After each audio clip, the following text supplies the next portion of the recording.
చంద్రబాబు అసమర్థ పాలన, అనాలోచిత నిర్ణయాలతో రాష్ట్ర ఆర్థిక వ్యవస్థ కుదేలు. కారుమూరు నాగేశ్వరరావు. దేశంలోనే పెట్రోల్, డీజిల్ ధరల్లో ఆంధ్రప్రదేశ్ అగ్రస్థానంలో ఉండటం చంద్రబాబు ప్రభుత్వ అసమర్థ పాలనకు నిదర్శనమని మాజీ మంత్రి కారుమూరి నాగేశ్వరరావు విమర్శించారు.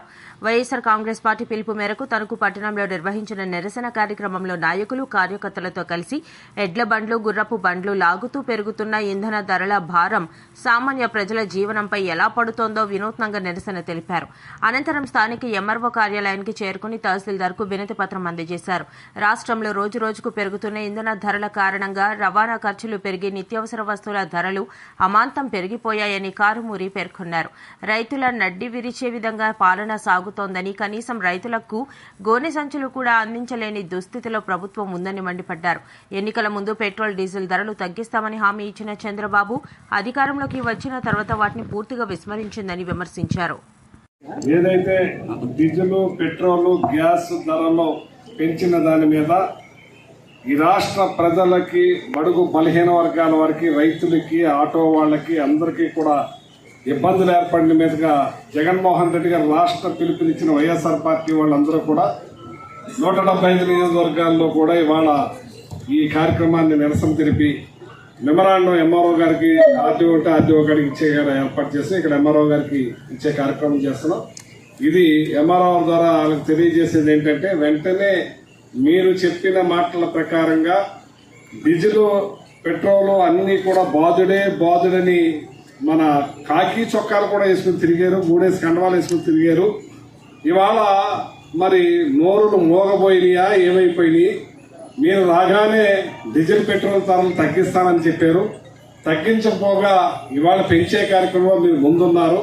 ఇవాళ గుర్తులేదా మీ ప్రజల గురించి అని చెప్పి అడుగుతున్నాను. ప్రతిదీ కూడా అబద్ధమే. ఆ రోజున ల్యాండ్ టైటిలింగ్ యాక్ట్ గురించి కూడా మీరు అబద్దాలు చెప్పి ప్రజలకి మాయ చేసి వాళ్ళని అన్ని రకాలుగా కూడా ఏరమార్చి ఈ రోజున మీరు పబ్బం గడుపుకుని ఈ రోజు మళ్ళీ అదే కంటిన్యూ చేసే కార్యక్రమం చేస్తున్నారు. మీరు ఏదైతే సూపర్ 6 చెప్పారో అన్ని కూడా అటకెక్కించే కార్యక్రమం చేసి P4 అన్నారు. P4లో పెట్టి ఏమైనా నేను అడుగుతా ఉన్నాను. అంచేత ఇవాళ ఇమీడియట్లీ మీరు రాష్ట్ర ప్రజలందరి మీద బడ్జెట్ పడుతుంది కాబట్టి ఇది మీరు వెంటనే పెట్రోల్, డీజిల్, గ్యాస్ ధరలు తగ్గించాలని చెప్పి గట్టిగా డిమాండ్ చేస్తున్నా, కోరుతున్నాం. ఎల్లో చొక్కాలు వేసుకుని 3 కండాలు వేసుకుని తిరిగిన నాయకులందరూ కూడా మాట్లాడాలని చెప్పి తెలియజేస్తున్నాను. ఇవాళ ఎన్నో కబుర్లు చెప్తా ఉన్నారు. ప్రజల దగ్గరికి పాలన మానేసి దండుకునే పని మీదే ఉన్నారు. దాచుకో, దోచుకో, పంచుకో, ఏం దొరుకుద్దా దోచుకుందామని చూస్తున్నారు. ఎంఆర్ఓ ఆఫీస్ లేదు, పోలీస్ స్టేషన్ లేదు, రిజిస్టర్ ఆఫీస్ లేదు, ఎండిఓ ఆఫీస్ లేదు. ఇక బ్యాకప్లు, అలాగే క్రికెట్ బెట్టింగ్లు, ఆవు మాసాలు, ఎగుమతులు, ఒక రకంగా కాదు అన్ని రకాలుగా పంచాయతీల్లో కూడా దోపిడీనే.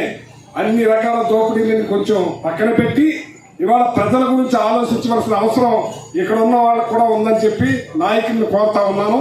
ఇది తెలియజేయాలని చెప్పి ఎంఆర్ఓ ద్వారా ఈ రిప్రజెంటేషన్ అందిస్తున్నాం.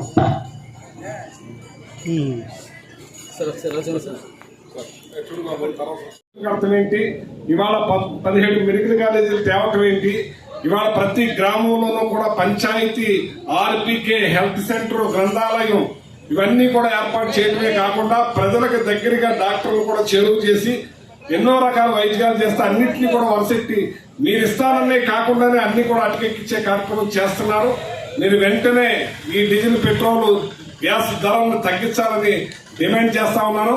ఇక్కడ నాయకులు బాదుడే తిరిగినారు కదా, ఇప్పుడు మీరు దాని గురించి సమాధానం చెప్పాలని చెప్పి నేను అడుగుతున్నాను. ప్రజలకు మీరు ఓటేసి గెలిపించారు. ఆ ప్రజల్ని బాదుడు బాస్తారా అని నేను చెప్తున్నాను. గొప్ప బాదుడు అని చెప్పి తిరిగారు మీరు.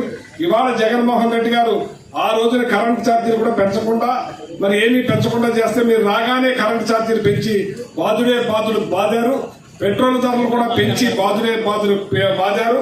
ఇవాళ వ్యవసాయానికి, రైతులకి గిట్టుబాటు ధరలు అందించే కార్యక్రమంలోనూ, అలాగే ఏదైతే ఇన్పుట్ సబ్సిడీ విషయంలోనూ, అలాగే ఇన్సూరెన్స్ విషయంలో రైతులకి ప్రభుత్వమే కట్టి వేలాది రూపాయలు రైతులకు అందేలా చేసింది. ఇవాళ మీరు అటకెక్కించలేదా అని అడుగుతున్నాను నేను. ఇవాళ నిరుద్యోగ భృతి అని చెప్పారు. ఆ నిరుద్యోగ భృతికి P4 అన్నారు. ఆ P4కి ఎవరికి ఇచ్చారో ఎవరికి తెలియదు. అలాగే మీరు 50 సంవత్సరాలు దాటిన మహిళలకి మీరు పెన్షన్ ఇస్తారని చెప్పారు. బీసీ వాళ్ళ, ఎస్సీ ఎస్టీ వాళ్ళకి అది కూడా అటకెక్కించే కార్యక్రమం చేశారు. 18 ఏళ్ళు దాటిన మహిళకి 1500 నీకు 15 నీకు 15 నీకు 15 అని చెప్పారు. అది కూడా అటుకిచ్చి కార్యక్రమం చేసి P4 లో అన్నారు. ఈ P4 లో మీరు ఎంతమందికి ఇచ్చారు ఇక్కడ నాయకులు చెప్పాలి, ఇక్కడ ఎమ్మెల్యే చెప్పాలని చెప్పి నేను డిమాండ్ చేస్తా ఉన్నాను నేను. అలాగే యువతకి P4 లో అన్నారు, ఎంతమందికి ఇచ్చారో మీరు డిమాండ్ చేస్తా ఉన్నాను నేను. ప్రతి ఒక్కటి కూడా అటుకెక్కిచ్చే కార్యక్రమం చేసి రైతులను నడ్డి విరిచి కనీసం గోరు సంచులు కూడా సప్లై చేయలేని పరిస్థితిలో మీరు ఉన్నారంటే ఈ ప్రభుత్వాన్ని నడిపే విధానం మీకు ఉందా అని అడుగుతున్నాను. మీకు ఎర్ర బుక్ సిద్ధాంతాన్ని తీసుకొచ్చి కేసులు పెట్టి భయపెట్టి ఇవన్నీ చేస్తే పిల్లిని ఇంట్లో పెడితే కొడితే అది పులవుతుంది అన్నట్టుగా ఎవ్వరూ వెనక్కి తగ్గేది లేదని చెప్పి ఈ సందర్భంగా తెలియజేస్తూ ముందు మీకు ఓటేసిన ప్రజలకి మంచి పరిపాలన మీరు ఇస్తానన్న సూపర్ 6 సూపర్ బాధుడు చేయకుండా ఇవ్వాలని చెప్పి మిమ్మల్ని తెలియజేస్తున్నాను, కోరుతున్నాను. ఇకనైనా సరే ప్రజలకి మంచి పాలన అందించే విధంగా ఆలోచించండి. మీ దోపిడీ మానండి, మీ దొంగతనాలు మానండి, దోచుకోవాలని పక్కన పెట్టండి అని చెప్పి తెలియజేస్తూ ఇక ప్రజల్ని మంచి పాటలో మన్నించకపోతే ఆ ప్రజలే తిరగబడే పరిస్థితికి ఆల్రెడీ వచ్చిందని చెప్పి తెలియజేస్తా ఉంది.